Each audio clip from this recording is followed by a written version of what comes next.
Perinthalmanna municipality എത്രയോ വർഷങ്ങൾക്ക് ശേഷമാണ് CPM മേധാവിത്വത്തിൽ നിന്ന് തിരിച്ചുപിടിക്കുന്നത്. അതിലെ അസഹിഷ്ണുതയാണ്, UDF തിരിച്ചുപിടിച്ചതിന്റെ അസഹിഷ്ണുതയാണ്. വ്യാപകമായ അക്രമമായിരുന്നു ഇന്നലെ പെരിന്തൽമണ്ണയിൽ. ലീഗ് ഓഫീസ് ആക്രമിക്കുന്ന ഉൾപ്പെടെ. തെരഞ്ഞെടുപ്പിൽ തോറ്റാൽ ഇതാണ് ചെയ്യുന്നത് CPM. പാനൂരിലെ മുനിസിപ്പാലിറ്റി കിട്ടിയപ്പോൾ പാനൂരിലെ ആക്രമണം, പയ്യന്നൂരിലെ ആക്രമണം, എവിടെയെങ്കിലും ഇവരുടെ ചില ഗ്രാമങ്ങളുണ്ട്, അവിടെ നമ്മൾ നോമിനേഷൻ കൊടുത്താൽ അവരെ ആക്രമണം. എത്ര തരംതാണ രീതിയിലാണ്, ജനാധിപത്യ വിരുദ്ധമായിട്ടാണ് CPM കേരളത്തിൽ പ്രവർത്തിക്കുന്നത്. അവർക്ക് കയ്യൂക്കുള്ള സ്ഥലത്തെല്ലാം അവർ ഈ വൃത്തിയുടെ അവർ ചെയ്യും. അതല്ലേ നമുക്ക് മനസ്സിലാക്കേണ്ടത്. കയ്യൂക്കുള്ള സ്ഥലത്തെല്ലാം ഇപ്പോഴും ആ അധികാരവും പോലീസിനെയും ഗുണ്ടകളെയും ക്രിമിനലുകളെ ഉപയോഗിക്കുകയാണ്. മുഖ്യമന്ത്രിയുടെ നിയോജകമണ്ഡലത്തിൽ ബോംബ് നിർമ്മാണത്തിന്റെ ഇടയിൽ ഒരുത്തന്റെ കൈയേറ്റുപോയി. ഒരു പടക്കം ഉണ്ടാക്കിയാന്ന് പറയാം. ക്രിസ്മസിന് പടക്കം ധർമ്മടത്ത് പടക്കം ഉണ്ടാക്കിയപ്പോ കൈ പോയാന്ന് പറയുന്നത്. മുഖ്യമന്ത്രി തന്നെ ഇതിന് കൂട്ടുനിൽക്കാണ്. ആഭ്യന്തര വകുപ്പിന്റെ പോലീസിന്റെ ചുമതലയുള്ള മുഖ്യമന്ത്രി ബോംബ് നിർമ്മാണത്തിന് കൂട്ടുനിൽക്കുകയാണ്. ഞാൻ ആരോപണം ഉന്നയിക്കുകയാണ്. സ്വന്തം നിയോജകമണ്ഡലം, സ്വന്തം ഗ്രാമത്തിൽ ബോംബ് നിർമ്മാണത്തിന് മുഖ്യമന്ത്രി, പോലീസിന്റെ ചുമതലയുള്ള മുഖ്യമന്ത്രി കൂട്ടുനിൽക്കുകയാണ്. അത് കേരളത്തിലെ CPM ക്രിമിനലുകൾ കൊടുക്കുന്ന സന്ദേശം എല്ലായിടത്തും അടിച്ചോളാനാണ്, അല്ലേ? തോറ്റു കഴിഞ്ഞപ്പോ പെരിന്തൽമണ്ണ തോറ്റത്രേ ഉള്ളൂ. ജനവിധിയാണത്. ആ ജനവിധിക്കെതിരായിട്ടാണ് ആക്രമണം അഴിച്ചുവിടുന്നത്.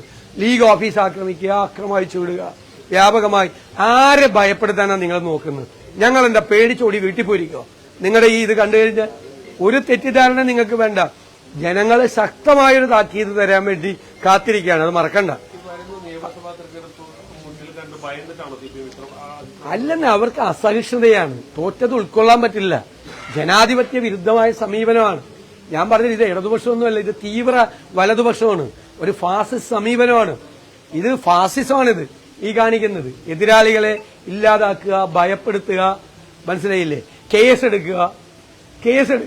ഭരണീകാരണത്തിന് കേസെടുത്ത് പോയ ഓടിയ വഴിയിൽ പുല്ലുപോലും മുളച്ചിട്ടില്ല. ഇപ്പോ ഭാവിയിലെങ്കിലും പുല്ല് മുളക്കില്ല അവിടെ. ആ ഓടിയ വഴിക്ക്, തിരിച്ചോടിയ വഴിക്ക് ഭരണീകാലത്തിന് കേസെടുക്കാൻ പോയ പാർട്ടിയല്ലേ.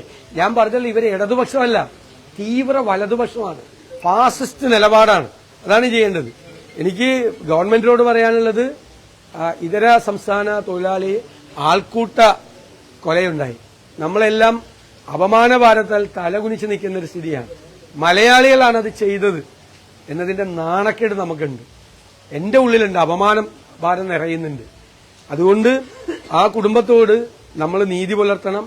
കുറ്റക്കാരായ ആളുകളെ കർശനമായ അവരെ ശിക്ഷിക്കണം. ആ കുടുംബത്തിന് ധനസഹായം നൽകണം. കുഞ്ഞുകുട്ടികളാണുള്ളത്. കേരളമാണ് എന്ന് നമുക്ക് പറയാൻ നമുക്ക് അപമാനകരമായ ഒരു സംഭവമാണ് ഉണ്ടായത്. ഈ ഒരേ അടുത്തടുത്താണ് മധുവിന്റെ കൂട്ടക്കൊല ഉണ്ടായതിന്റെ സമീപത്താണ് ഇതുപോലൊരു കൂട്ടക്കൊല ഉണ്ടായിരിക്കുന്നത്. ഈ ആൾക്കൂട്ടങ്ങൾ തീരുമാനം എടുക്കാൻ പാടില്ല. ആൾക്കൂട്ടങ്ങൾ തീരുമാനം എടുക്കുന്നതിനായിട്ട് ശക്തമായ നിലപാട് സ്വീകരിക്കണം. ഗവൺമെന്റ് ശക്തമായ മെസ്സേജ് കൊടുക്കണം. ഇത് ഒരിക്കലും ആവർത്തിക്കാൻ പാടില്ല. ഇതാണ് എനിക്ക് പറയാം.